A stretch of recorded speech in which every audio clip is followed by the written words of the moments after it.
Kwenye lugha ya ishara ni Millicent Randa. Tunaanzia katika kaunti ya Nakuru. Ni kwamba watu watatu wanauguza majeraha katika hospitali ya Molo, kaunti ya Nakuru, baada ya kupigwa risasi kwenye makabiliano kati ya wafuasi wa gavana wa Nakuru Susan Kihika na mbunge wa Kuresoi Kaskazini Alfred Mutai. Kisa hicho kilitokea eneo la Nyota, ambapo gavana Kihika alikuwa anatarajiwa kuongoza mkutano wa kupiga jeki vikundi vya wakazi kifedha. Mbunge Mutai anasemekana kuzuiliwa kuingia kwenye uwanja wa mkutano huo, na hapo makabiliano yakazuka na kumbidi kufyatua risasi kuwatawanya vijana waliokuwa wakirushia gari lake mawe kabla ya kufukuzwa.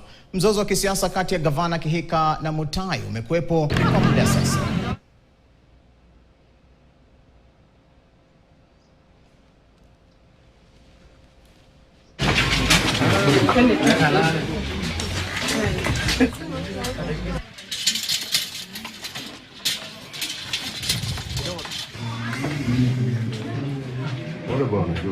Mwendo wa saa 3 hivi area MP Mutai akakuja huko akiwa wameandamana na vijana.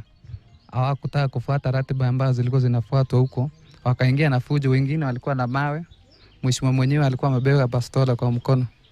So tulipoongea nao hasa wakakaidi zile maneno tulikuwa tunasema, na wakaanza fujo hivyo, wakataka kuingia mkutano ya governor.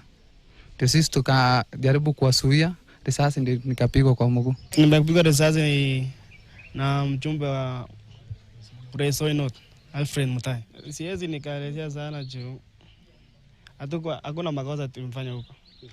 Hiyo jamaa alikuwa anakuja tu furuga. Fujo. Alikuwa anakuja fujo. Na ile fujo alikuwa naye ili akumaliza watu. Mimi ni kiongozi wa vijana hapa Kuresoi North. Mimi ni opinion leader. Mimi nikasema wacha niende niangalia ni nini inaendelea. Kufika pale ni Mutai na kunsi wake ambao wamekuja barabara, walikuwa na panga, walikuwa na wale wenye walikuwa na bunduki, walikuwa karibu watu 10. Tukisonga mbele ni kwamba Rais William Ruto alihudhuria kongamano la majaji wakuu wanaojadili